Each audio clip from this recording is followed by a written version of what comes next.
여러분 지난 한 주간 편안하셨어요? 네, 오늘은 두 번째 강의 한국 종교의 세속화에 대해서 하겠습니다. 한국 교회의 사회학 제1장에 있는 내용이에요. 이제 지난주는 과목 오리엔테이션이었고 이제 본론으로서 첫 번째 시간이 되는 셈인데요. 세속화, 종교의 세속화는 뭔가 먼저 정의를 내려보면은 사회 변동의 결과로 종교가 쇠퇴하거나 종교의 형식과 기능이 변화하는 현상을 세속화라고 부릅니다. 쇠퇴하는 현상 혹은 형식과 기능이 변화하는 현상, 이걸 세속화라고 보는 거죠. 이런 종교의 세속화의 이제 전형은 유럽 그리고 미국이에요. 그러니까 유럽의 기독교 교회 또 미국의 주류 교파 교회는 분명히 세속화의 방향으로 나아가고 있습니다. 그러면 세속화라고 하는 것이 구체적으로 어떤 건가 하는 걸 이제 설명하는 여러 가지 논의들을 이제 좀 살펴보려고 하는데요. 우선 레리 샤이너라고 하는 학자가 종교의 세속화라고 하는 게 무엇인가 6가지 유형을 이야기하고 있어요. 6가지 형태. 이런 현상을 세속화라고 본다는 거죠. 첫 번째는 종교의 쇠퇴, decline of religion. 종교의 쇠퇴, 종교가 쇠퇴하는 거예요. 구체적으로는 이제 신도 수, 성직자 수, 종교 조직 수가 감소하는 거죠. 또 종교적인 관심, 그리고 종교에 대한 참여율이 감소하는 거예요. 종교적 사고와 수행도 감소하고 종교적 중요성도 감소하는 거예요. 그러니까 종교가 이렇게 점차 교세가 약해지고 또 종교에 대한 활동이나 사고나 참여, 종교에 대한 인식 이런 것들이 다 약화되거나 감소되는 현상을 쇠퇴라고 보면서 이렇게 종교가 쇠퇴하는 현상이 세속화다라는 설명이에요. 그래서 이것을 이제 decline theory, 종교 쇠퇴론, 쇠퇴 이론이라고 부르죠. 두 번째는 이 세상과의 동조예요. conformity with this world. 이 세상과의 동조라고 하는 것은 종교 조직이 제도화되고 또 합리성이 증가하면서 그리고 과학이 발달하면서 종교적인 것이 이 세상적인 것을 닮아가는 그런 현상을 세속화라고 보는 입장이 동조예요. 그래서 이런 이론을 conformity theory, 동조 이론이라고 그러죠. 그러니까 이제 초자연적인 관심 같은 것이 이제 자연적인 관심으로 바뀌는 것이고 신적인 어떤 개념이 인간적인 개념으로 바뀌는 거. 그래서 점차 이 종교가 가지고 있었던 초월적, 초자연적, 신비적 이런 부분들이 그 중요성을 잃어버리고 세속적이고 합리적이고 이 세상적인 그런 성격으로 말하자면 종교가 가지고 있는 어떤 독특한 성스러운 영역을 우리 인간적인 세속적인 그런 용어로 그런 형태로 이렇게 바뀌어가는 현상을 이제 세속화라고 보는 겁니다. 세 번째는 종교로부터의 사회의 이탈, disengagement of society from religion. 이거는 사회가 종교로부터 이탈하는 거, 벗어나는 거, 그러니까 분리되는 거. 그래서 이런 이탈을 분화, differentiation, 분화라고도 표현해요. 그러니까 전에는 종교가 이 사회에 지배적인 영향을 미치고 사회 여러 제도에 직간접으로 영향 미치고 통제했던 그런 상황이 바뀌어서 사회 여러 제도들이 더 이상 종교로부터 통제나 간섭을 받지 않게 된다는 거죠. 그러니까 사회제도, 예를 들면 정치제도, 경제제도, 가족제도, 교육제도, 뭐 법, 이런 영역들이 전에는 다 종교의 영향권 안에 있었어요. 중세기 유럽을 이제 예를 들어보면 종교가 정치, 경제, 가족, 교육, 뭐 법 이런 데 다 개입하고 그 제도들을 통제하는 강력한 힘을 가지고 있었죠. 그런데 이제는 사회 모든 제도들이 더 이상 종교와 관계를 맺지 않고 종교로부터 독립되고 독자적인 역할과 기능을 수행한다는 말이죠. 오늘날 정치는 더 이상 종교와 관계가 없어요. 경제제도는 독자적인 경제 논리로 움직여져요. 가족, 교육 다 마찬가지죠. 그러니까 종교가 이제 사회에서 할 수 있는 역할이 별로 없는 거예요. 종교라고 하는 작은 제도, 그 안에서만 어떤 종교적 역할만을 한다는 거죠. 위상이 아주 축소되는 거예요. 이 종교로부터 사회 이탈이 이제 이런 건 제도적 이탈이라고 그러는데, 그다음에 지적인 이탈이라고 하는 것도 있어요. 지적인 이탈. 옛날에는 모든 지식의 중심은 종교적 지식이죠. 그래서 중세기에도 보면 신학이 모든 학문의 여왕이라고 이렇게 얘기했죠. 모든 지식이라고 하는 것은 종교 신앙의 뿌리를 두고 있어요. 종교적인 어떤 해석이나 설명으로부터 자유로운 이 세상적 지식이라고 하는 건 용납이 되지 않죠. 그런데 오늘날은 과학이 발달하고 합리성, 논리성이 강조되면서 이제 지식이라고 하는 것은 더 이상 종교의 간섭을 받지 않는 거예요. 이 세상 지식은 완전히 독자적인 영역을 구축하는 거죠. 그러니까 종교와 관계없이 과학적이고 합리적으로 모든 것을 설명하는 이 세상 지식의 발달. 그러니까 이제 진화론 같은 게 창조론 같은 걸 대신 하는 게 대표적인 사례가 되겠죠. 이렇게 종교로부터 사회 이탈, 사회 제도가 이탈하고 지식이 이탈하는 이것을 이제 세속화라고 보는 입장이 세 번째입니다. 그래서 이걸 이제 disengagement theory, 이탈 이론이라고 그러죠. 네 번째는 종교적 신앙과 제도의 변형, transposition of religious belief and institutions. 이거는 종교가 하나의 공적인 영역에서 공적인 기능을 수행하는 공적 현상이었는데 이제는 더 이상 공적인 영역에서 그 역할을 할 수 없게 되고 종교는 사적인 영역에서만 영향을 미치고 기능을 수행하고 관계를 갖는다는 거죠. 그러니까 종교가 사회적인 그런 역할과 기능을 더 이상 못하고 개인적인 사적인 역할과 기능을 수행하는 것으로 바뀌는 거예요. 그걸 이제 변형이라고 그러죠. transposition theory라고 그럽니다. 종교가 더 이상 이 세계를, 사회를 설명하지 못하는 거예요, 이제. 단순히 개인의 어떤 운명이라든지 구원의 문제, 진리 문제, 거기에만 어떤 작용을 하는 식으로 그게 바뀌는 거죠. 이걸 세속화라고 보는 게 네 번째입니다. 다섯 번째, 세계 비성화, desacralization of the world.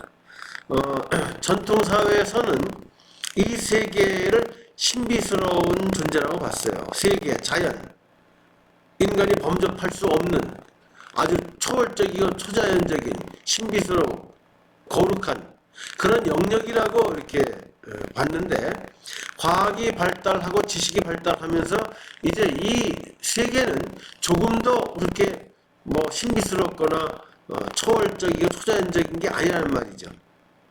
다 인간적인 언어로, 과학적인 언어로 설명할 수 있고 이해할 수 있게 돼버린 거죠. 그러니까 이 세계가 가지고 있던 신비성을 잃어버리는 거예요.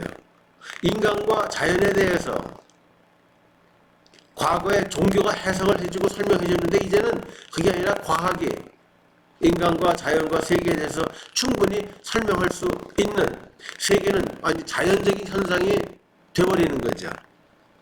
이렇게 세계를 설명한 자연을 설명하는 그 내용이 종교적인 데서부터 과학적인 것으로 바뀌어가는 현상을 세속화라고 종교의 세속화라고 보는 게 이제 다섯 번째예요. Desacralization Theory 비성화 이론이라고 해요. 그다음 여섯 번째는 거룩한 사회에서 세속적 사회로의 이행. 전통 사회는 종교가 굉장히 중요한 역할을 해요. 종교를 중심으로 해서 그 사회가 구성이 되죠. 중세 유럽 사회라고 하는 거는 이거는 전형적인 그 기독교 사회죠. 우리나라도 과거 뭐 삼국시대나 뭐 고려 시대 보면은 불교가 지배적인 영향을 미치는 불교 사회라고 할 수 있어요. 그러니까 종교가 그 사회에서 모든 것을 결정 지어주는 어떤 중심적인 규범이고 세계관이죠. 그런 사회, 공동체 사회, 종교를 통해서 잘 결속되는 종교성이 강한 그런 전통 사회가 이제는 개인의 이익을 토대로 한 그리고 이 세상적인 가치를 중요하게 여기는 그런 세속사회로 바뀌어가는 그걸 이익사회라고도 표현하는데 이런 변화를 세속화라고 본다. 그런 입장. 그러니까 크게 6가지 현상을 세속화라고 이제 설명을 하는 겁니다. 레디 샤이너는. 그 다음에 구체적으로 세속화가 실제로 일어나고 있는 그 사회를 분석하면서 세속화 현상을 이제 설명하는 대표적인 학자 두 사람을 소개하려고 하는데 한 사람은 브라이언 윌슨은 영국의 사회학자예요. 그렇기 때문에 브라이언 윌슨이 연구한 종교 현상은 영국을 중심으로 한 유럽이고 그 대표적인 두드러진 현상은 종교가 쇠퇴하고 있다는 거예요. 그래서 브라이언 윌슨은 소위 Decline Theory, 종교 쇠퇴론의 대가예요. 그리고 종교 쇠퇴론을 가장 설득력 있게 설명하고 있는 초기 학자예요. 1960년대부터 80년대 이르기까지 이 종교 쇠퇴를 유럽의 전형적인 세속화 현상으로 설명하고 있는 학자예요. 스티브 브루스라고 하는 학자가 이제 뒤를 이어서 2000년대 이후에 비슷하게 유럽에서의 종교 세속화에 대해서 또 설명을 이어가고 있지만 종교 쇠퇴론의 원조는 이 브라이언 윌슨이에요. 이 브라이언 윌슨에 따르면 종교 세속화라고 하는 것, 즉 종교 쇠퇴라고 하는 것, 그건 무슨 의미냐 하면 종교적인 사고, 수행, 그리고 제도가 사회적 중요성을 상실하는 과정이라고 봤어요. 그러니까 종교적인 사고, 종교적으로 생각하는 것, 그게 이제 별로 중요하지 않은 거예요. 종교적으로 어떤 종교적인 행동을 하는 것, 그것도 이제는 별 의미가 없어요. 그리고 사회의 제도가 종교로부터 독립돼가지고 더 이상 종교라고 하는 게 사회적으로 제도적으로 의미를 갖지 못하는, 역할을 하지 못하는 그런 과정, 이걸 종교 쇠퇴라고 보는 거죠. 초자연적 믿음이 약화되고 종교적 참여가 감소하고 종교적 수행이 감소하고 종교적 영향력이 감소하는 현상을 모두 합쳐서 종교의 쇠퇴라고 얘기하고 이 쇠퇴가 종교의 세속화 현상이라고 설명하는 겁니다. 유럽의 경우 보면 바로 이런 종교의 쇠퇴로서의 세속화 현상이 두드러지게 나타나고 있죠. 유럽에서는 분명히 종교인이 감소하고 있고 종교성이 약화되고 있고 종교의 사회적 개인적 영향력이 약화되고 있고 종교는 그 사회에서 중심적인 위치에 있는 게 아니라 주변적인 위치로 밀려나게 되고 사회에 끼칠 수 있는 그런 역할과 기능은 더 이상 의미를 잃어버리게 되죠. 무종교인이 증가하는 겁니다. 이런 현상이 유럽에서 나타나고 있기 때문에 유럽은 분명히 종교가 쇠퇴하고 있다. 세속화가 두드러지게 나타나고 있다는 겁니다. 따라서 이런 전형적인 세속화가 일어나고 있는 지역은 유럽. 지난 30년간 교회 출석률이 증가된 나라는 유럽에 하나도 없어요. 모든 국가에서 교회 출석률은 감소되고 있어요. 출석률만 감소하는 게 아니라 기도를 한다든가 성경을 읽는다든가 하는 개인적인 경건 생활 하는 사람들도 또 그런 활동도 현저하게 약화되고 있고요. 그 다음에 전통적인 기독교 신앙, 하나님에 대한 믿음이라든지 구원에 대한 믿음, 예수 그리스도에 대한 믿음, 성령 이런 믿음에 대해서 확고한 신념을 가지고 있는 비율도 현저하게 줄어들고 있어요. 그러니까 분명히 이런 의미에서 유럽은 종교가 세속화되고 있다. 즉 종교 쇠퇴가 나타나고 있다는 겁니다. 그 다음에 이제 피터 버거라고 하는 학자를 잠깐 소개할 텐데, 피터 버거는 미국의 사회학자예요. 그래서 피터 버거는 미국의 종교 상황에 대해서 세속화 현상으로 설명하는 대표적인 학자죠. 그런데 미국의 종교 상황은 유럽하고는 좀 달라요. 유럽은 이제 특정 국가나 사회에서 특정 종교가 지배적인 영향을 미치고 있거든요. 그러니까 예를 들면은 이탈리아, 스페인, 포르투갈, 프랑스 같은 나라는 카톨릭 국가예요. 카톨릭이 지배적인 종교로 영향을 미쳐요. 근데 북유럽 쪽은 이제 개신교가 지배적인 영향을 미치죠. 영국은 앵글리칸 처치, 성공회가 지배적인 영향을 미치고, 동유럽은 이제 정교회가 지배적 영향을 미치고, 그러니까 유럽은 특정 국가나 사회에서는 특정 종교가 다 이제 기독교 분파지만 지배적 영향을 미치고 있지만, 미국이라고 하는 사회는 종교적으로 매우 다원주의적인 상황이에요. 여기 다원주의라고 하는 개념은 신학적 의미와 사회학적 의미가 이제 다릅니다.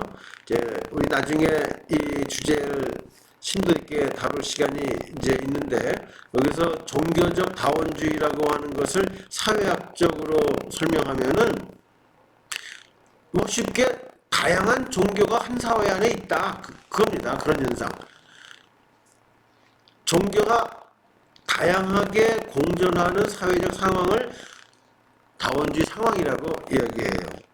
미국은 종교의 시장이라고 부를 만큼 종교적으로 세계에서 가장 다원주의적인 그런 사회, 그런 나라예요.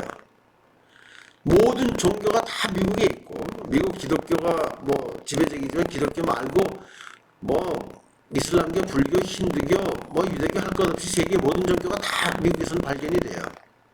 또 기독교도 카톨릭, 개신교, 정교회, 독립교회 이렇게 다양한 분파가 있고, 또 교파도 감리교, 장로교 해가지고 수많은 교파가 공존하고 있고, 또 신앙 성향도 보면은 근본주의, 보수주의, 중도주의, 자유주의 다양하고, 성령운동하는 교회도 있고, 또 아주 급진적인 그런 교회도 있고,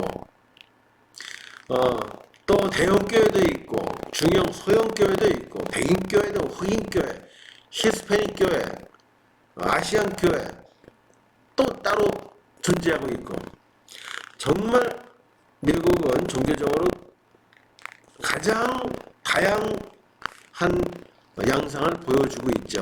다원주의 상황. 그 결과는 뭐냐? 종교적 세계관이 상대화예요. 종교가 어떤 특정 종교가 지배적인 영향을 미칠 때는 그 종교적 세계관이 절대적인 것이 되죠. 누구나 그 종교 또는 종교적 세계관 가치를 받아들여야 돼요. 받아들이지 못하면 거기서 생존할 수가 없어요. 중세 유럽의 경우 사람들은 카톨릭적인, 기독교적인 그런 세계관을 받아들일 수밖에 없어요. 그걸 인정하지 못하면 그 사회에서 살 수 없는 거죠. 천년 전에 우리가 이 땅에 태어날 때 우리는 거의 다 불교 신자일 수밖에 없어요. 그러니까 특정 사회나 국가에 종교가 하나밖에 없을 때는 그 종교는 절대적인 것이 되고 종교적 세계관은 절대적 가치가 되겠죠.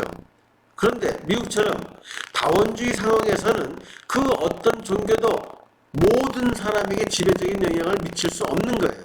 그러니까 종교적 세계관이 상대화된다는 말이에요. 기독교 믿는 사람이 있고 다른 종교 믿는 사람이 있고 종교 없는 사람도 있고 카톨릭 믿는 사람이 있고 개신교 믿는 사람이 있고 정교회 믿는 사람이 있고 개신교 안에서도 감리교 믿는 사람, 장로교 믿는 사람, 루터교, 감독교 이렇게 다양하게 교파를 믿을 수 있고 또 신앙도 보수적인 교회 나갈 수도 있고 자유주의적인 교회 나갈 수도 있고 성령운동 교회 나갈 수도 있고 근본주의 교회 나갈 수도 있고 또 메가처치에 나갈 수도 있고 작은 교회 나갈 수도 있고 이거 다양하게 사람들이 선택할 수 있게 되는 거죠. 어느 하나의 세계관이 절대적인 지위를 누리지 못하는 거예요. 종교적 세계관이 상대화된다는 말이에요. 저마다 자기가 가지고 있는 종교적 세계관이 달라요.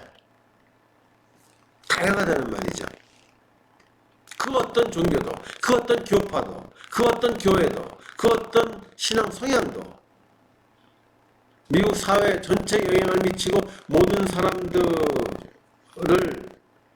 지배하는, 통제하는 그런 위치에 있을 수가 없는 거죠. 다 상대화된다는 말이에요. 이런 상대화되는 것을 이제 시장 상황이라고 이렇게 설명을 합니다. 시장 상황이라고 하는 게 뭐냐면은 여러 기업들이 자기의 제품을 만들어서 시장에 내놓는 거예요. 그래서 우리 제품이 제일 좋으니까 우리 제품을 선택해 달라고 홍보하고 서비스하고 경쟁하죠. 그게 시장 상황이에요. 종교도 다원주의 상황에서는 똑같다는 거예요. 종교라고 하는 다양한 제품들이 시장에 놓여지는 겁니다. 기독교라는 종교 제품, 이슬람이라는 종교 제품, 그 가운데서 가톨릭이라는 제품, 개신교라는 제품, 그 다음에 정교라는 제품, 성령운동이라는 제품, 자유주의라는 제품, 근본주의라는 제품, 할 것 없이 수많은 종교 제품이 시장에 이렇게 놓여지는 거예요. 그럼 사람들이 이제 그 중에 하나를 선택하는 거죠. 선택의 문제. 종교가 이제 선택의 문제예요. 운명이 아니에요. 태어났기 때문에 자동적으로 그 종교를 믿을 수밖에 없는 그런 상황이 아니란 말이에요. 얼마든지 이제 종교는 시장 상황에서 취사 선택할 수 있는 그런 주제가 되는 거죠. 종교를 가질 수도 있고 갖지 않을 수도 있고 선택이에요. A라는 종교를 가질 수도 있고 B라는 종교를 가질 수도 있고 선택이에요. A라는 종교를 가지고 있다 B로 개종할 수도 있고 그 종교를 포기할 수도 있고 이것도 선택의 문제예요. A라는 종교 안에서도 수많은 교파, 교회 그 가운데서 자기가 원하는 걸 택할 수 있다는 말이에요. 그렇기 때문에 이제 종교라고 하는 것이 사회 전체의 사람들을 하나로 묶어줄 수 있고 그 사람들에게 영향을 미치는 그런 기능이나 역할 더 이상 이해는 못한다는 거죠. 종교라고 하는 건 그 종교를 택한 사람들에게만 그 사람이 필요로 하는 것을 제공해서 그 사람에게만 어떤 기능을 수행한다는 거죠. 한마디로 종교는 이제 사적인 일이 되어버렸다는 겁니다. 공적 영향력을 잃어버렸어요. 이런 현상을 종교의 사사화, privatization 이라고 그래요. 그래서 이제 피터 버버의 세속화론을 privatization theory, 사사화 이론이라고 그러죠. 미국은 분명히 이런 종교의 사사화라고 하는 것, 공적인 역할과 기능을 더 이상 수행하기 어렵게 됐고 그 대신에 개인 하나하나에게 사적인 영역에서 개인적인 역할과 기능을 수행하는 그런 형태로 바뀌어가는 것, 이걸 세속화라고 보는 거, 이게 사사화 이론입니다.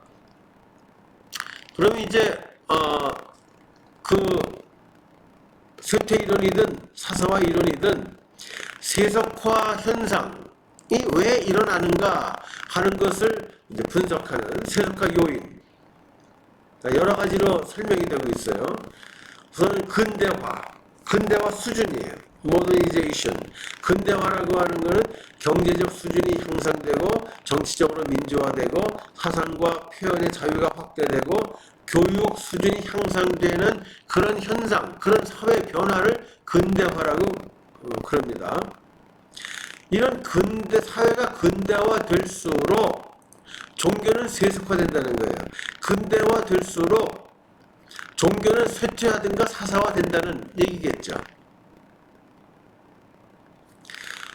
다시 말하자면 경제적 수준이 향상되고 정치적으로 민주화되고 사상과 표현의 자유가 확대되고 교육 수준이 향상되면 사람들은 종교에 의존하지 않고 종교로부터 멀어지게 된다. 따라서 종교가 어떤 역할과 기능을 수행하기가 점점 어려워진다는 거예요. 그러다 보니까 근대화 수준이 높을수록 종교는 쇠퇴할 수밖에 없어요. 개인적인 문제로 변할 수밖에 없다는 거죠. 그래서 세계적으로 보면 근대화 수준이 높은 나라일수록 종교는 쇠퇴하고 있어요. 근대화 수준이 가장 높은 지역이 어디? 유럽이죠. 유럽이 종교, 기독교가 세계에서 가장 지금 위기를 맞고 있는 지역이에요. 쇠퇴하고 있죠. 상정하게. 유럽이 경제적 수준이 제일 높죠. 정치적으로도 민주화되어 있죠. 사상과 표현의 자유가 굉장히 광범위하게 보장되죠. 교육 수준이 매우 높죠. 이런 근대화는 종교적 가치, 종교적 세계관을 과소평가하게 되고 그것을 인정하지 않으려고 하는 경향이 있어요. 그래서 근대화 수준이 높아질수록 기독교를 포함한 종교는 약화되고 근대화 수준이 낮은 그런 국가나 사회일수록 종교는 성장하는 그런 모습들을 이제 보게 됩니다. 근대화라고 하는 게 세속화의 한 요인이에요. 그 다음에 산업화와 도시화. 산업화라고 하는 것은 산업 구조가 변하는 현상을 말합니다. Industrialization. 산업이라고 하는 건 1차 산업, 2차 산업, 3차 산업으로 크게 구분이 돼요. 1차 산업은 농업 같은 그런 가장 기본적인 산업 구조가 지배적인 그런 사회, 농경사회 같은 데죠. 2차 산업은 공업 제조업 같은 거예요. 3차 산업은 전문업 서비스. 전통 사회는 대부분 농업업에 종사했죠. 그러니까 농경사회예요.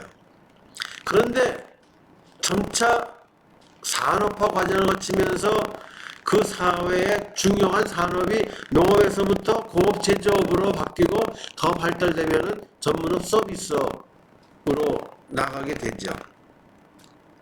그러니까 사회를 산업화된 사회, 산업화되지 못한 사회 이렇게 구분될 수 있을 텐데 이런 산업화, 2차, 3차 산업이 점점 발달하는 그런 사회예요. 그러니까 오늘 그 근대화될수록 산업화되죠. 그러니까 산업사회를 그래서 전기 산업사회, 산업사회, 후기 산업사회 이렇게 구분도 하는데 후기 산업사회, 선진 국가들 우리나라도 후기 산업사회에 속합니다. 보면은 농업에 종사하는 인구는 아주 적어요. 후기 산업사회 보면은 농업에 종사하는 인구는 5% 미만이에요. 나머지는 제조업, 공업, 전문업, 서비스업에 종사한다는 말이죠. 산업화 이전 사회는 대부분 농업에 종사하죠. 이런 산업화는 또 도시화를 수반하게 돼요. 도시화는 도시 인구가 늘어나는 현상을 말하는 건데 도시화가 왜 일어나냐 하면은 산업 구조가 바뀌면서 대부분 농업에 종사할 때는 사람들은 대부분 농촌에 살겠죠. 그런데 이제 공업, 제조업, 특히 전문업, 서비스업에 종사하게 되면 그런 직종들은 대부분 도시에 있잖아요. 도시로 옮겨갈 수밖에 없어요. 그러니까 산업화되고 도시화될 때 산업 구조가 바뀌고 도시 인구가 늘어나게 되면 어떤 변화가 일어나는가 하면 권위와 규범, 가치의 전통적인 근거가 파괴됩니다. 농경사회, 농업에 종사하는 사람들이 대부분이 그런 사회에는 전통적인 가치, 종교적이고 도덕적인 가치, 규범, 이게 굉장히 중요한 역할을 하게 되는데 산업화되고 도시화된 이런 사회에서는 그런 전통적인 종교적, 도덕적 가치나 규범은 이건 의미를 잃어버리게 돼요. 이런 구조에서는 세속적이고 이세상적인 가치, 물질적인 것, 성공과 출세, 개인의 이익, 이기주의, 쾌락주의, 이런 아주 세속적인 현대적인 가치가 더욱더 사람들에게 영향을 미치는 이런 변화를 가져오죠.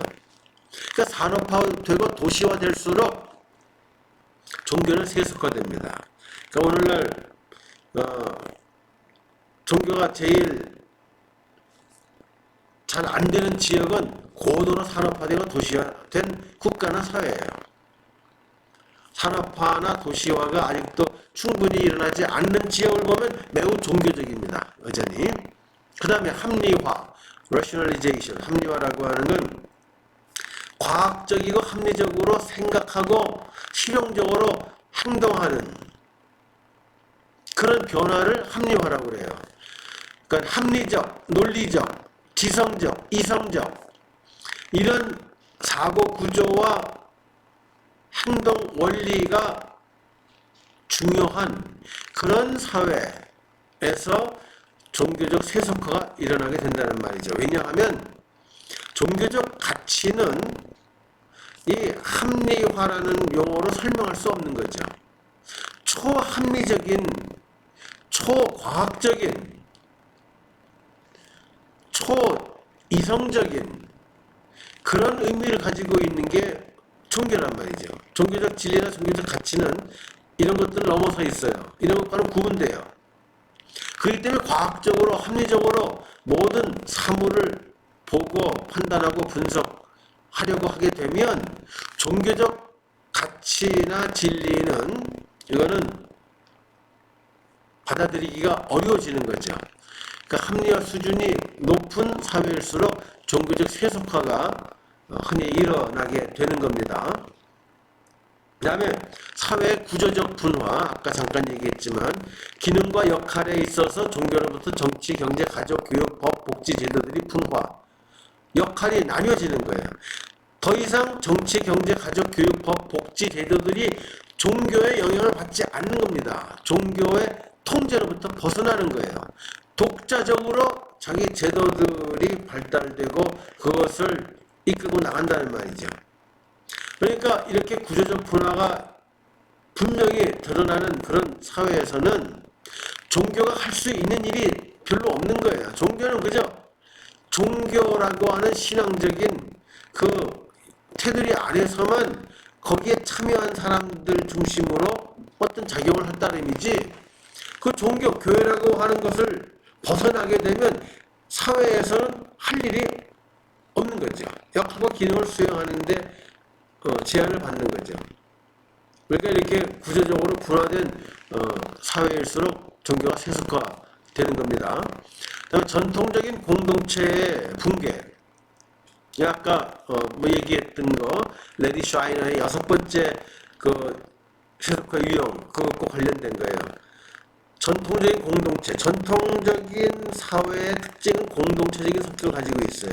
공동체는 서로 잘 이렇게 통합이 이루어지고 또 서로 상부상조하고 공감대가 형성되어 있는데 그런 공통된 가치나 규범 이것에 근거를 제공해 주는 게 종교거든요. 그러니까 전통적인 공동체는 매우 종교적인 그런 사회예요. 종교의 영향, 역할, 기능이 중요한 사회. 그런데 현대 사회는 이런 공동체성이 다 무너져요. 개인 중심이에요. 집단이 아니라 개인 중심이에요. 그리고 개인의 이익을 모두가 추구해요. 개인의 이기적인 생각으로 성공과 출세를 위해서 치열하게 경쟁을 하게 되고 그러다 보니까 어떤 뭐 양심적이고 도덕적이고 종교적인 그런 세계관이라고 하는 건 쓸모가 없는 거예요.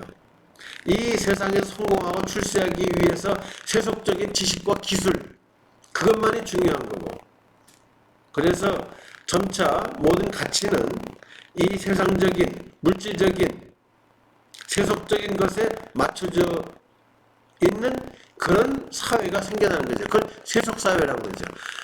당연히 이런 세속사회가 등장하면서 종교는 세속화될 수밖에 없는 거죠. 그러니까 이제 구체적으로 이렇게 종교의 세속화의 요인은 다양하게 설명이 될 수 있습니다. 그러나 한편 모든 세계가 오늘날 종교의 세속화 현상이 일어나고 있는 건 아니에요. 반대로 탈세속화 현상도 발견이 됩니다. 말하자면 종교가 성장하는 것도 하나의 오늘날의 현상일 수 있다는 말이에요. 그러니까 지구적으로 보면, 세계적으로 보면 한쪽에서는 종교가 세속화되고 있어요. 다른 쪽에서는 세속화와 반대되는 현상, 종교가 성장, 발전하고 있다는 말이죠.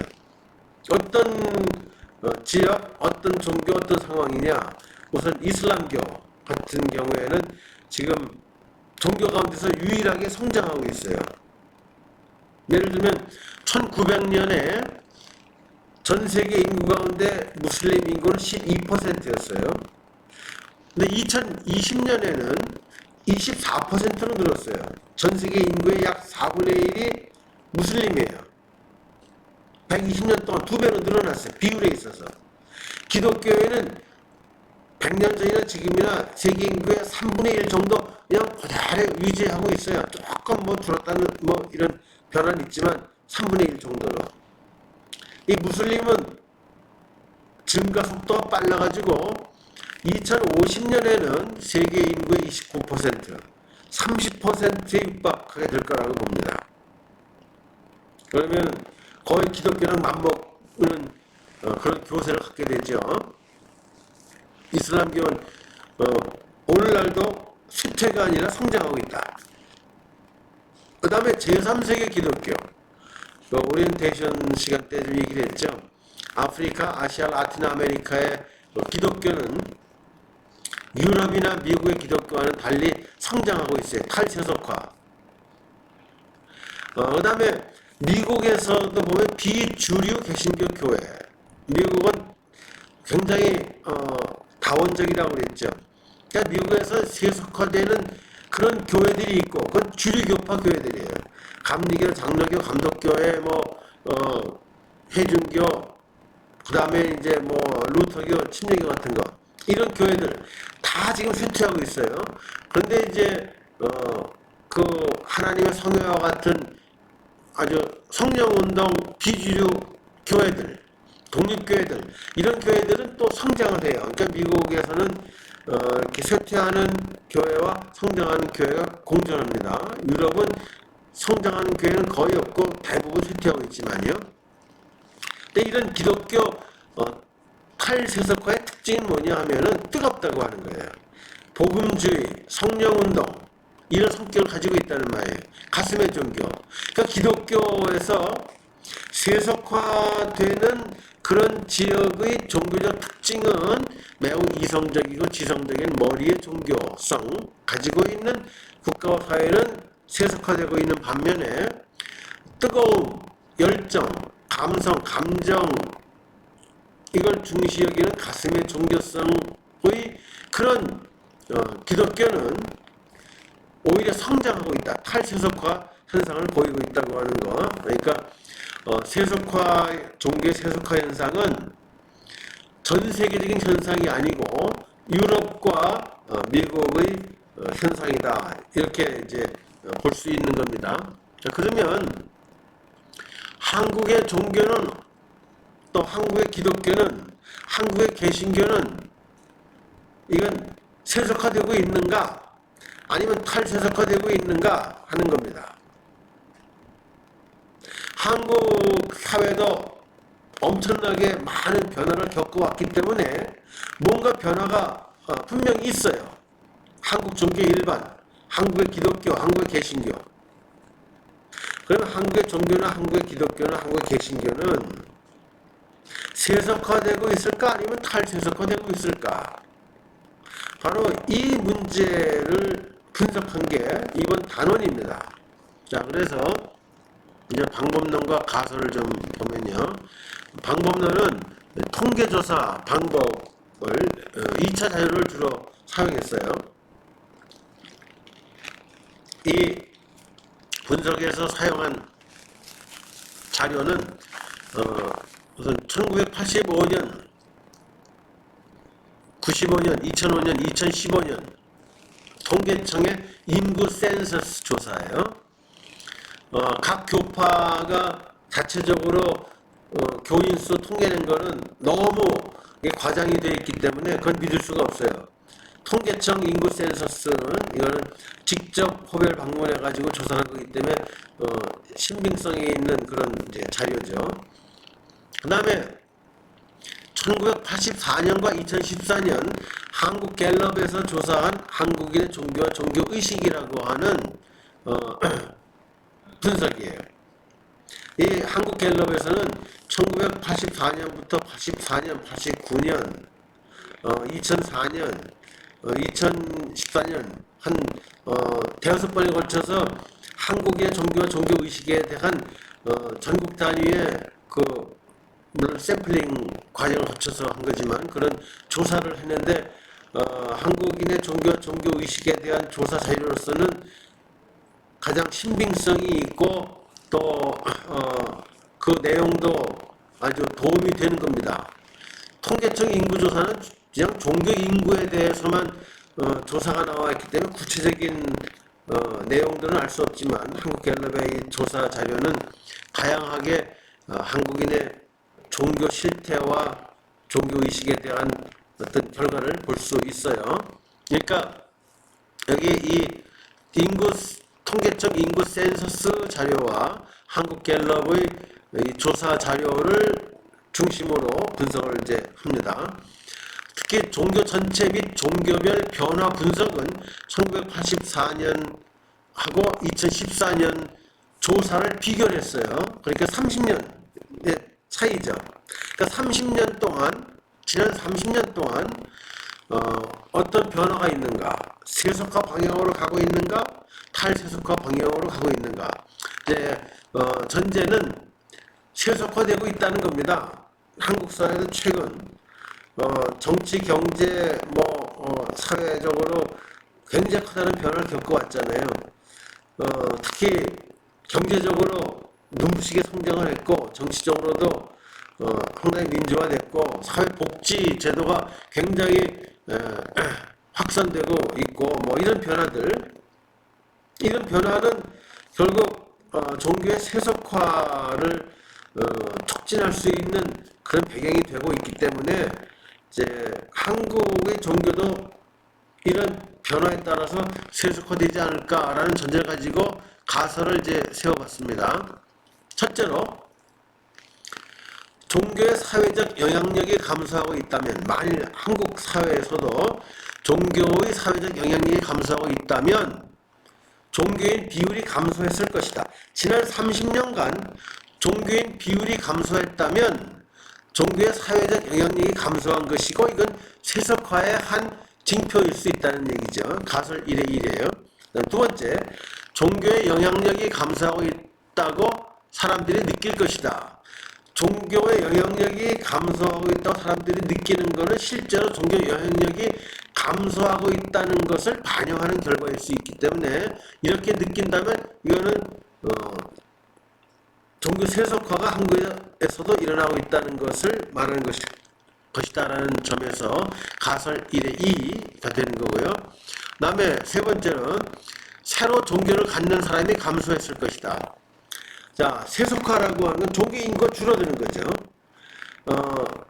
그리고 성장은 종교 인구가 늘어나는 거예요. 그러니까 성장하려면 새로 종교를 갖는 사람이 늘어나야 돼요.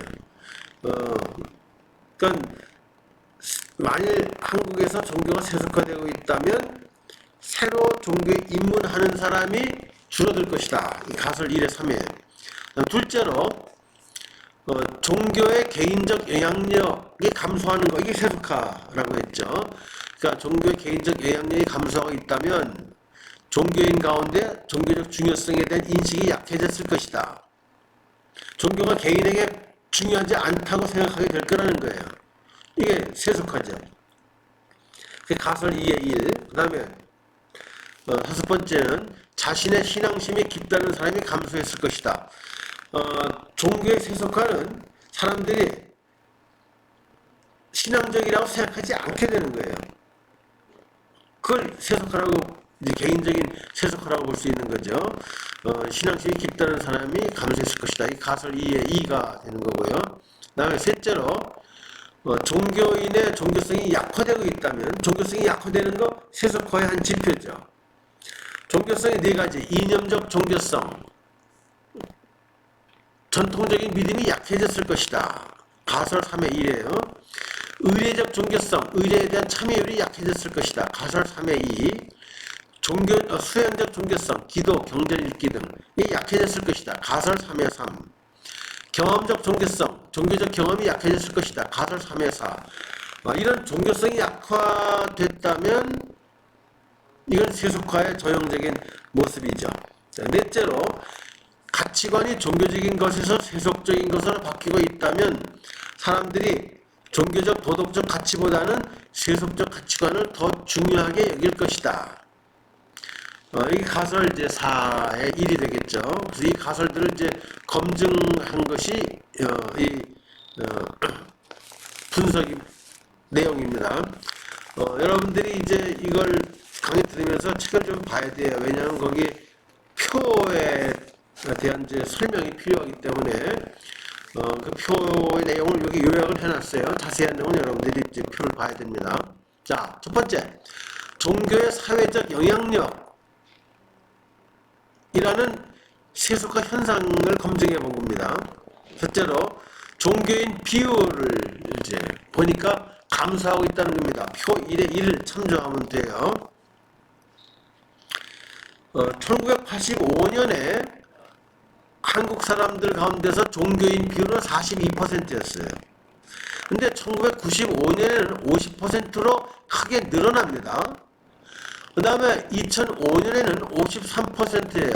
늘긴 하지만 증가폭이 줄어들죠. 그런데 2015년에는 44%로 크게 줄어듭니다. 자, 이건 뭘 의미하느냐? 한국의 종교 상황을 보니까 1980년대는 급성장했고 90년대는 성장이 둔화됐고 2000년대에는 감소했다는 걸 말해주는 거죠. 다시 말하면 2000년대에 와서는 한국 종교가 양적으로 쇠퇴하고 있다는 얘기입니다. 따라서 여기 가설 1의 1은 입증됐다. 말하자면 종교인 비율이 감소된 것이 드러나고 있기 때문에 2000년대 이후 한국 사회는 종교적으로 세속화되고 있다. 이렇게 말할 수 있겠죠. 근데 보면은 종교별로 조금 차이가 있어요. 불교 경우는 1990년대부터 쇠퇴가 일어났고 카톨릭은 2000년대 후반부터 종교 쇠퇴가 일어났고 개신교는 1990년대에서 2000년대 초에 좀 쇠퇴했다가 그 다음에 조금 성장한 걸로 나왔는데 지금 2022년이죠. 이 시점에서 봤을 때 한국 개신교도 쇠퇴로 접어들었다고 봐요. 따라서 한국에서 종교인 비율이 감소한 것은 결국 한국이 덜 종교적인 사회가 돼가고 있다는 말에서 한국 사회는 종교적으로 세속화되고 있다. 이렇게 볼 수 있습니다. 첫 번째 가설 1의 1이 입증된 것이다 라는 거죠. 그 다음에 이제 두 번째 종교적 영향력 감소에 대한 느낌. 자세한 거는 표 1의 3에 나와요. 표 1의 3을 참고하기 바랍니다. 자, 조사 결과를 보니까 한국 사회에서 종교의 영향력이 증가되고 있다고 느끼는지 감소되고 있다고 느끼는지 물어봤을 때 증가된다고 응답한 비율이 1984년에 68%에서 2014년에 47%로 30년간 21%포인트 감소했어요. 반대로 영향력이 감소하고 있다고 느낀 비율은 1984년에 11%에서 2014년에 19%로 8%포인트 증가했어요. 30년 동안. 그러니까 역시 종교의 사회적 영향력에 대한 사람들의 느낌을 보니까 이제 영향력이 약화되고 있다고 느끼는 거죠. 이게 세속화예요. 가설 1의 2도 강하게 입증이 된 겁니다. 한국 사회의 종교적 세속화. 여전히 종교적 영향력이 큰 건 사실이에요. 그렇지만 약화되고 있다. 세속화, 이런 종교적 영향력이라고 하는 지표로서의 세속화가 일어나고 있다고 하는 겁니다. 그 가설 두 번째 입증이 된 거고요. 그 다음에 새로 종교를 갖는 사람의 감소, 표 1에 4를 참조하세요. 자, 여기 보니까 종교를 믿은 기간이 10년 미만이라고 응답한 사람 비율이 1984년에는 40%였어요. 그런데 2014년에는 16%로 30년 동안 24%포인트 감소했어요. 30년 전에는 새로 믿은 사람들이 많았다는 얘기죠. 10년 미만이 40%라고 하는 거는 새로 믿은 사람이 많았다는 뜻인데 2014년에는 그게 확 줄었어요. 반대로 20년 이상 종교를 믿은 사람이 1984년에는 35%였는데 2014년에는 62%로 27%포인트 증가했어요. 20년 이상 믿은 사람은 많이 늘어났고 10년 미만이라는 사람은 확 줄어들었어요. 이게 뭘 의미하는 거예요? 새 신자가 늘지 않는다고 하는 거죠. 종교는 새 신자가 늘어나야 성장해요. 1980년대에는 새 신자들이 많았어요. 그러니까 80년대 한국 종교들이 굉장히 성장을 할 수 있었던 거죠. 그런데 이제는 새 신자가 별로 없다는 말이에요. 지금 종교 안에 있는 사람들은 대개 어떤 사람들인가? 올드 멤버들만 남아있는 거예요. 옛날에 믿은 사람들이 지금도 그대로 믿고 있다는 말이에요. 종교 인구의 고령화를 의미하는 것이기도 하죠. 따라서 가설 1의 3도 강하게 입증이 됐어요. 새로 종교를 갖는 사람들이 감소하는 거, 한국 사회가 종교적으로 세속화된다. 종교의 영향력이, 종교의 교세가 약화될 수밖에 없는 이유죠. 새로 믿는 사람들이 줄어드니까. 지금 교회도 한번 보세요. 교회 지금 다니는 사람들, 노인들 많죠? 60대 이상이 제일 많을 거예요. 80년대는 교회 어땠어요? 아주 젊은이들 팔팔한 사람들 많았어요. 지금 고령화됐다는 말이죠. 그래서 한 세대가 끝나면 한국 종교, 기독교를 포함한 한국 종교는 큰 어려움을 겪게 되지 않을까. 고령화가 더욱더 가속화될 테니까 지금부터 대책을 좀 마련해야 돼요. 그래서 나는 강력하게 주장하는 게 교회 학교가 살아야 교회가 산다. 이 세대 교체가 되면서 자연스럽게 젊은이들이 그 교회 중심적인 위치로 옮겨갈 텐데 그 젊은 세대가 없다면 이제는 공백기가 있을 거고 노년 세대가 다 가고 나면 이제 교회는 문 닫을 수밖에 없잖아요. 어쨌든 새로 종교 갖는 사람이 감소하고 있다고 하는 거, 이거 종교의 세속화가 일어나고 있는 하나의 근거가 된다 하는 겁니다. 그 다음에 두 번째, 종교의 개인적 영향력. 이라고 하는 지표에서 세속화가 일어나고 있는지 한국에서 보는 겁니다. 종교의 중요성 인식 표 1의 5를 참조하세요. 여기 보면은 종교가 삶에서 중요하다라고 생각하는 그 응답 비율이 1984년에는 68%였어요. 근데 2014년에는 52%로 확 줄어듭니다. 16%포인트 감소했어요. 종교가 중요하다는 비율이 준 건 뭘 의미합니까? 종교가 중요하다고 생각하면 종교 없는 사람이 종교를 가질 가능성도 있고, 종교가 중요하다고 생각하면 종교 가지고 있는 사람들은 열심히 종교를 믿겠죠. 근데 종교가 중요하지 않다고 생각하면 비종교인이 종교를 갖게 되지도 않을 거고, 종교인도 종교에 자기들 믿음 열심히 생활하지 않을 거란 말이죠. 근데 이런 종교의 중요성에 대한 인식에 있어서 두드러진 감소가 나타나는 건 불교예요. 불교인은 이 30년간 29%포인트 감소예요. 마이너스. 개신교는 7%포인트 마이너스. 천주교회는 마이너스 16%포인트. 그러니까 이걸 보면 뭘 할 수 있냐면은 종교가 중요하다고 하는 인식이 불교 카톨릭에서 특별히 줄어들었다는 얘기예요. 종교를 중요하다고 하는 인식이 약해졌다는 말이죠. 자, 종교가 중요하다는 인식이 이렇게 불교하고 카톨릭이 특별히 약화됐는데 이건 뭘 의미하냐면은, 자, 종교가 중요하지 않죠. 그러니까 그 중요하지 않은 종교 쉽게 포기할 수 있겠죠. 그래서 최근 통계를 보면 불교하고 천주교, 카톨릭이 교세가 많이 약해졌어요.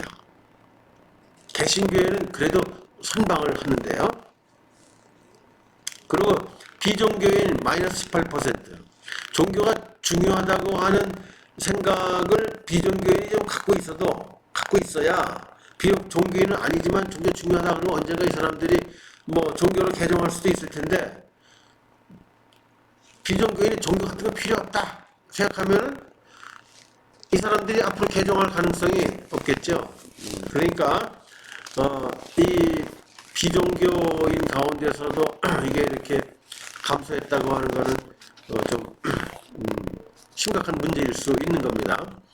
자, 중요하다고 생각하는 비율은 감소했지만 반대로 중요하지 않다는 종교가 중요하지 않다고 하는 응답 비율은 1984년 24%에서 2014년 48%로 24%포인트 증가했어요. 중요하지 않다고 하는 비율이 이렇게 엄청나게 늘어났어요.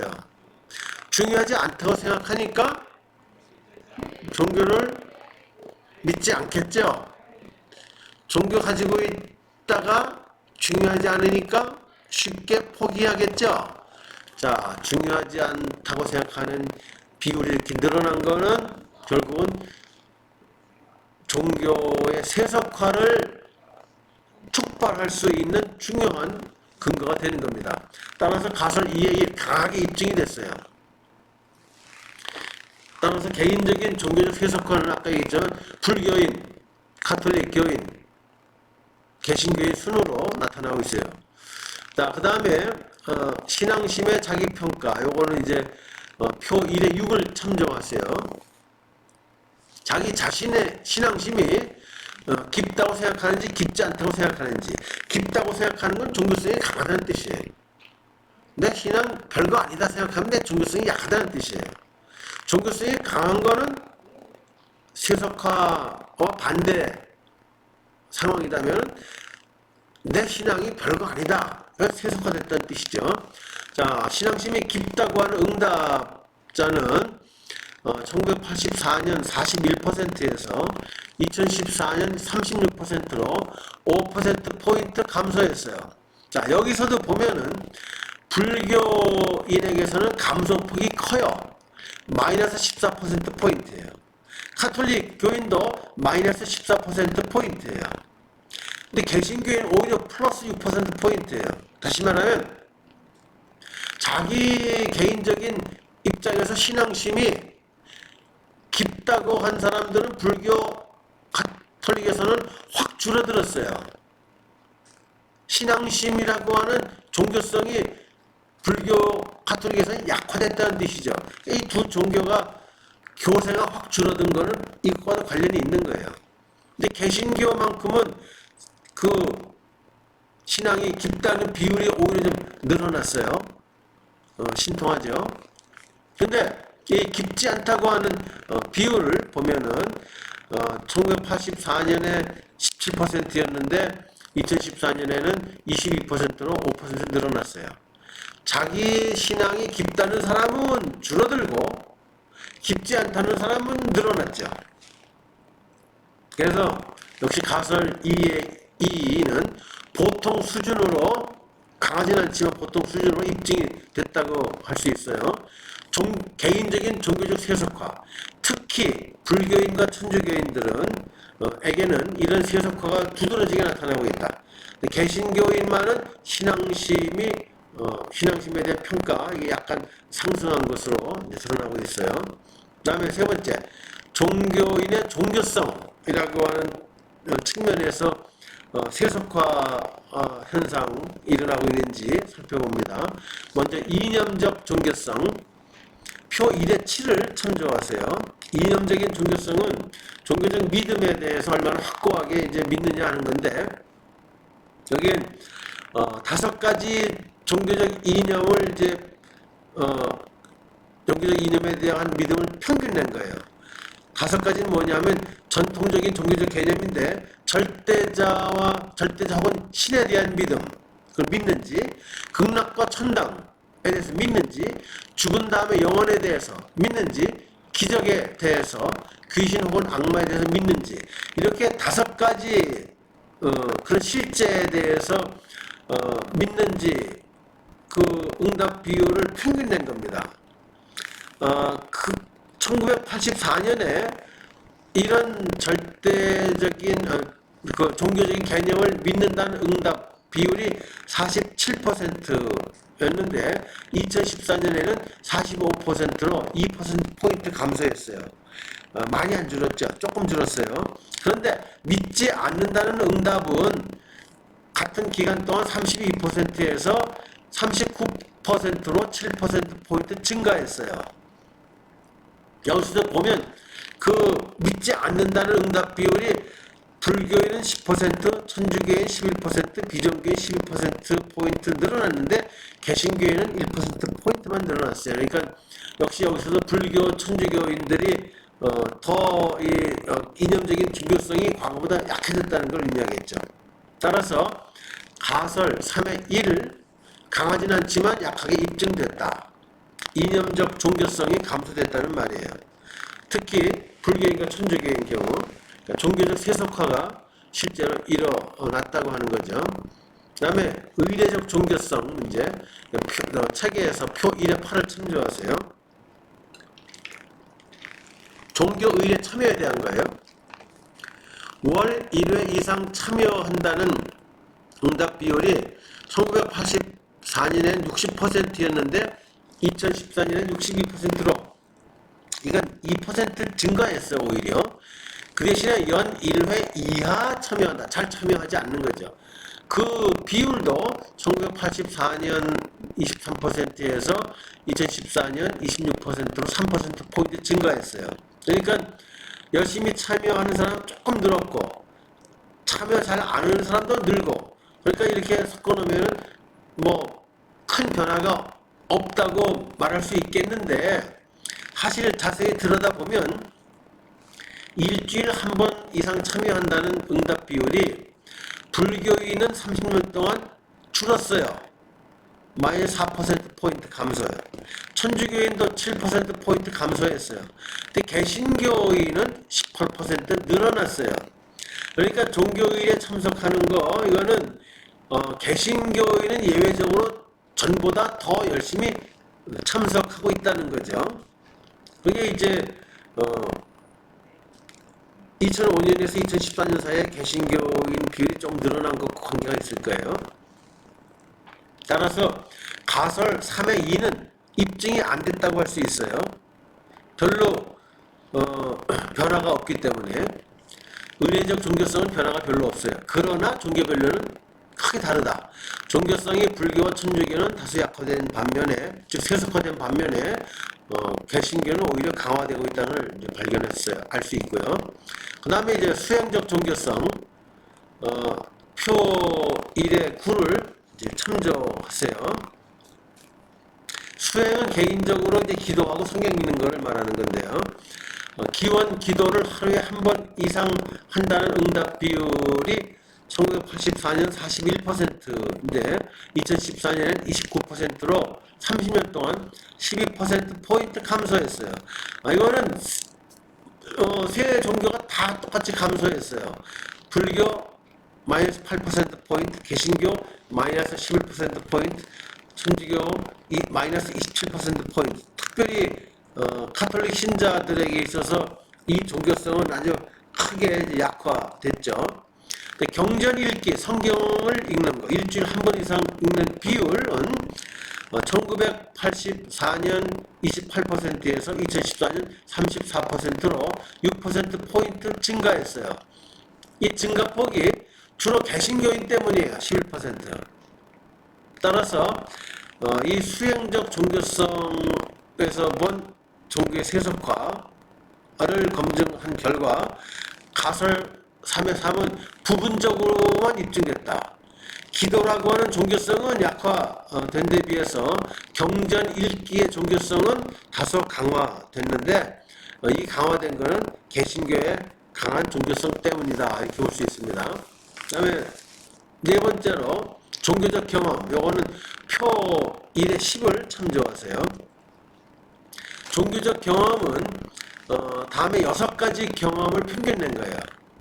절대자 신의 계시를 받은 적이 있다고 느끼는지, 극락 천국에 갈 것이라는 계시를 받았다고 느끼는지, 마귀 악마의 유혹을 받고 있다고 느꼈는지, 벌을 받고 있다고 느꼈는지, 종교의 힘으로 병이 나은 일이 있었는지, 다시 태어난 느낌을 가졌는지, 이렇게 6가지 경험을 이제 평균 내서 이런 종교적 경험이 있다고 하는 응답 비율이 1984년에는 23%, 에서 2014년에는 20%로 3% 감소했습니다. 이런 종교 경험 한 사람이 줄어들었어요.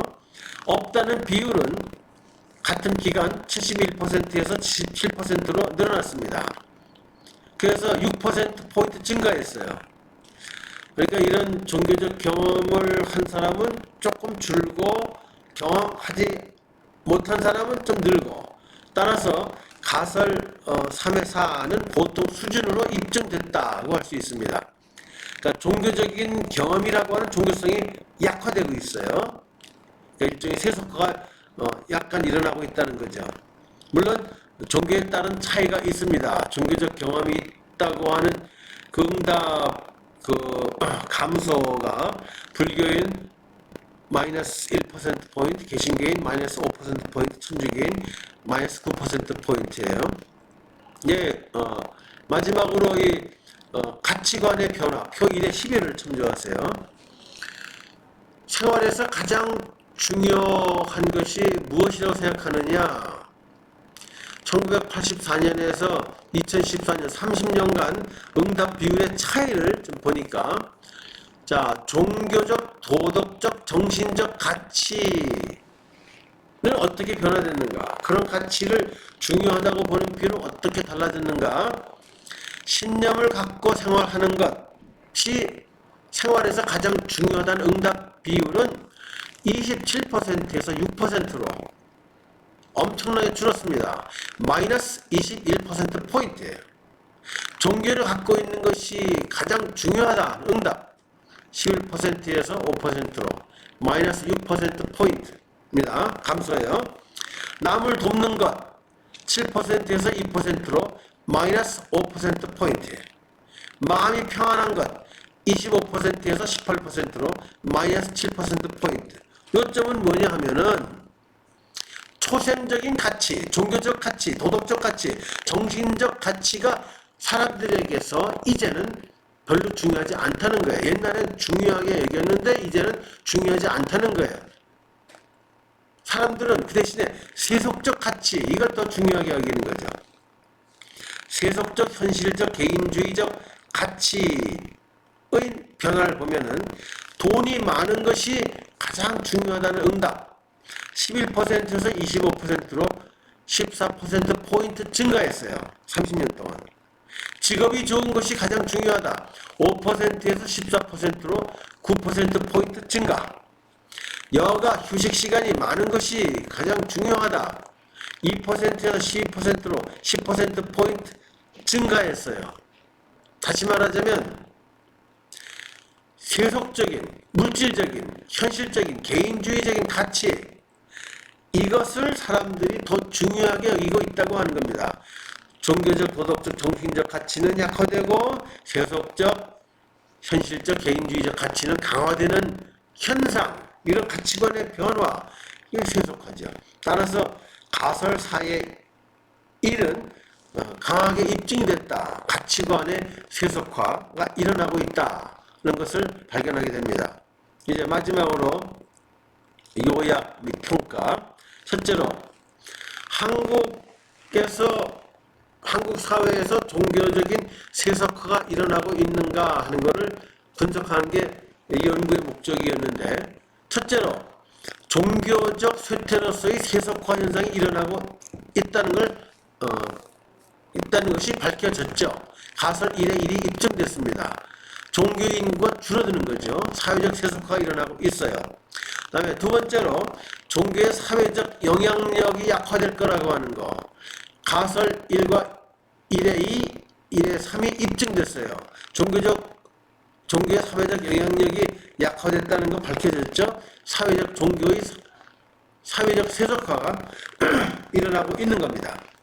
그 다음에 세 번째로 종교의 개인적 영향력이 약화되고 있는가, 약화됐다는 것이 밝혀졌죠. 가설 2의 1, 2의 2가 입증이 됐습니다. 종교적인 세속화가 일어나고 있는 겁니다. 네 번째, 개인적인 종교성이 대체로 약화되고 있다. 근데 주로 불교와 천주교 현상이에요. 종교적 세속화가 일어나고 있죠. 그러니까 가설 3의 1, 3의 4는 입증됐고, 가설 3의 2와 3의 3은 부분적으로 입증됐다고 볼 수 있어요. 다섯 번째, 종교적, 도덕적, 정신적 가치의 퇴조라는 사회적 세속화 실제로 일어나고 있다는 거 밝혀졌죠. 가설 4의 1이 입증이 됐다고 할 수 있습니다. 자, 그러면 마지막으로 평가를 해보면 전반적으로 한국 사회와 종교에서 세속화 현상이 일어나고 있다는 것을 발견하게 되죠. 자, 한국 사회와 종교에서 세속화가 일어나고 있다고 하는 거, 이거는 한국 사회도 서구화 모델을 닮아가고 있다는 의미예요. 특히 서구 유럽에서 일어나고 있는 종교적 세속화가 한국에서도 일어나고 있다는 의미입니다. 유럽 서구 사회의 사회적, 종교적 세속화 현상이 한국에서도 나타나고 있다는 얘기죠. 종교인 비율이 감소되고 있고, 종교의 사회적 영향력이 약화되고 있고, 종교의 중요성에 대한 인식도 줄어들고 있고, 종교성도 모두 약화되고 있고, 특히 천주교와 불교 경우에 이렇습니다. 그러니까 한국에서 사회와 종교의 세속화 현상이 일어나고 있는데, 이제 한국은 종교에 관한 한 서구 사회, 유럽 사회의 그 길을 그대로 따라가고 있다. 이렇게 볼 수 있습니다. 평가 2, 종교별 세속화 수준의 현저한 차이, 개신교의 미래적 전망은, 자, 여기 특히 천주교하고 불교가 세속화됐다고 이제 봤어요. 밝혀냈어요. 개신교도 그 세속화의 성향이 어느 정도 나타나고 있죠. 속도는 불교나 가톨릭보다 느리지만 이 개신교에서도 카톨릭이나 불교처럼 점차 세속화되어 가고 있는 모습들이 나타나고 있어요. 그러니까 개신교는 조금 덜 하긴 하지만 어쨌든 한국의 종교 전체적으로 볼 때 세속화는 지속되고 있다. 개신교도 예외는 아니다. 결론은 한국 사회, 덜 종교적인 사회가 되어가고 있다. 한국 종교, 덜 종교적인 성격을 가지게 됐다고 하는 거죠. 자, 그러면 마지막으로 두 가지 과제가 남습니다. 이렇게 한국 사회도 한국 종교도 유럽처럼 세속화되어 가고 있다면 앞으로 어떻게 생존할 건가? 이런 세속화되는 흐름 속에서 어떻게 살아남을 수 있을까? 이거 고민해야 될 문제입니다. 그 다음에 사회가 변하면서 정치가 변하고 경제가 변하고 복지, 문화 모든 게 변하면서 종교가 영향을 받았는데 이런 변화에 어떻게 대처하면서 그런 변화에도 불구하고 이 종교, 특히 교회 어떤 기능과 역할면에 있어서 자리를 매김할 수 있을 것인가? 이거 고민해야 될 과제입니다. 자, 오늘 우리 함께 공부했던 거는 한국 사회, 한국 종교 모두 세속화의 방향으로 흘러가고 있어요. 이런 현상은 어떻게 보면 불가피합니다. 이 대세를 거스릴 수 없을 거라고 생각이 돼요. 이런 상황에서 어떻게 한국 교회는 신앙적인, 종교적인 전통을 지켜낼 것이며 이 사회에서 꿋꿋하게 역할과 기능을 수행하면서 존재의 의미를 드러낼 수 있겠는가? 이거 우리 함께 고민해야 될 주제라고 생각합니다. 자, 한국 종교의 세속화라고 하는 단원 주제 오늘 이것으로 끝나겠고요. 이제 다음 주는 우리 클래스에서 만나게 될 겁니다. 오늘 수고 많이 했어요.